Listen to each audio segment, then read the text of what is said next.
Halo, selamat bertemu kembali melalui channel Agus Berbagi. Kita akan lanjutkan lagi pembelajaran online hari ini tentang hukum Newton. Hari ini kita akan belajar tentang hukum Newton. Ini masih kaitannya dengan gaya. Jadi pembelajaran hari ini adalah gaya bagian kedua. Kita akan membahas tentang hukum-hukum Newton. Nah, baik, kita lanjutkan. Dalam pembelajaran gaya kita akan belajar tentang ada 3 jenis hukum Newton yang kita akan lihat hari ini. Yang pertama adalah hukum 1 Newton, dan hukum 1 Newton juga ini membahas tentang gaya. Nah, dalam kehidupan sehari-hari kita bisa ambil contoh hukum Newton. Di antaranya adalah misalnya ketika mobil direm mendadak, kita akan tersentak ke depan. Saya kira semua orang yang pernah naik kendaraan, kalau mobil atau kendaraan itu tiba-tiba direm, maka kalau kendaraan tiba-tiba direm mendadak, maka kita akan tersentak ke depan. Ataukah sebaliknya, ketika mobil bergerak dengan tiba-tiba, maka kita akan tersentak ke belakang, tertarik ke belakang. Nah, ini adalah dua buah peristiwa atau kejadian dalam kehidupan sehari-hari yang merupakan proses terjadinya hukum Newton atau kenyataan sehari-hari bahwa hukum Newton itu terjadi. Nah, yang dimaksud dengan hukum Newton itu ketika direm mendadak, kita akan tersentak ke depan, dan ketika mobil bergerak dengan tiba-tiba, kita akan tersentak ke belakang. Apa yang menyebabkan sehingga kedua peristiwa ini bisa terjadi pada kita, itu bisa dijelaskan melalui hukum 1 Newton. Baik, kita lanjut.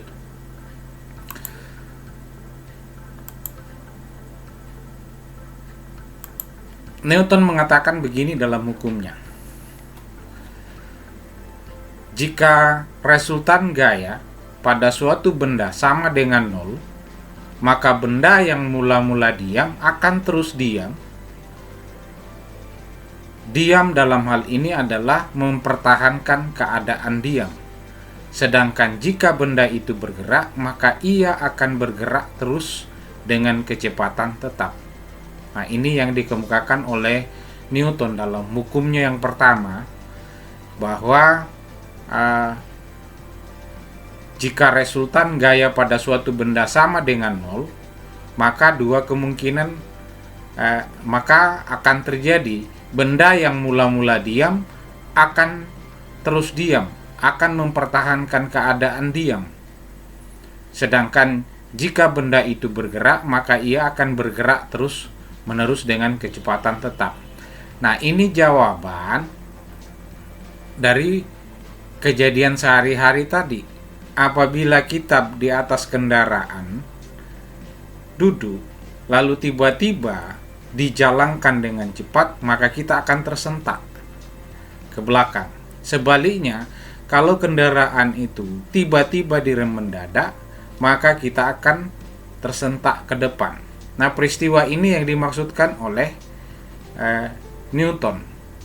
Benda yang tadinya resultan gayanya 0 dalam keadaan diam, tiba-tiba bergerak, maka kita cenderung mempertahankan diri untuk dalam keadaan diam. Itu yang menyebabkan sentakan. Sama dengan tadi, ketika kita sudah bergerak lalu tiba-tiba berhenti karena direm mendadak, maka kita akan mempertahankan diri, maka gerak itu akan mempertahankan diri untuk senantiasa bergerak dengan kecepatan tetap. Ini yang dimaksud oleh Newton. Nah, dalam hukum 1 Newton biasa juga disebut dengan hukum inersia. Kemampuan suatu benda untuk mempertahankan dirinya apabila dalam keadaan diam untuk senantiasa diam, atau mempertahankan diri untuk bergerak jika dalam keadaan bergerak. Itu yang disebut dengan hukum 1 Newton. Nah, secara bisa dituliskan seperti ini bahwa sigma F sama dengan 0. Penerapan hukum 1 Newton ini bisa diterapkan pada pembuatan bangunan. Apabila sigma gaya yang bekerja pada suatu benda, maka benda itu akan diam. Ini yang menyebabkan. Jadi kalau gaya dari atas, misalnya bangunan gaya dari atas, itu sama dengan gaya pondasi dari bawah, maka dia akan tetap berada diam di tempat. Nah, ini yang didasarkan pada para arsitek dalam pembangunan itu, termasuk penerapan hukum 1 Newton. Jadi benda yang diam, dia akan cenderung untuk mempertahankan dirinya dalam keadaan diam, atau benda yang bergerak, dia akan cenderung mempertahankan dirinya dalam bergerak. Itu yang disebut dengan inersia. Nah, perhatikan ini kenapa mobil ini jatuh tadi. Tadinya diam, tapi tiba-tiba yang mobil merah ini bergerak, ini masih mau mempertahankan dirinya untuk diam, maka dia terjatuh dari atas. Termasuk contoh dari hukum inersia. Mula-mula ini di atasnya diam, benda yang diam itu cenderung untuk mempertahankan untuk berdiam. Tapi karena tiba-tiba bergerak, maka ini terjatuh. Gambar ilustrasi ini menunjukkan peristiwa hukum 1 Newton. Berikut hukum 2 Newton. Hukum 2 Newton ini mengatakan seperti ini.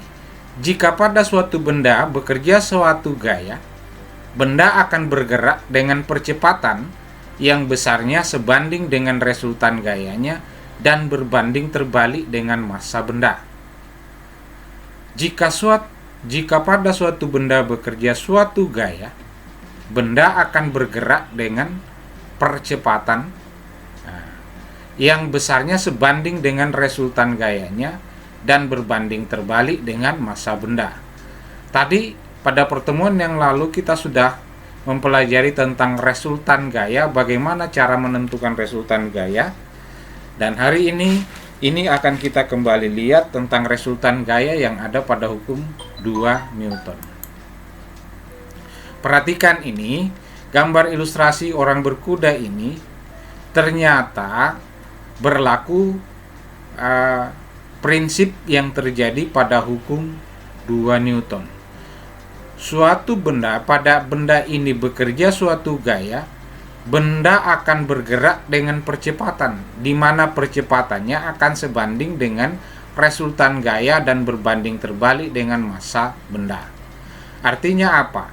Kecepatan kuda ini akan berkurang jika massa yang dibawanya itu lebih ditambahkan lagi.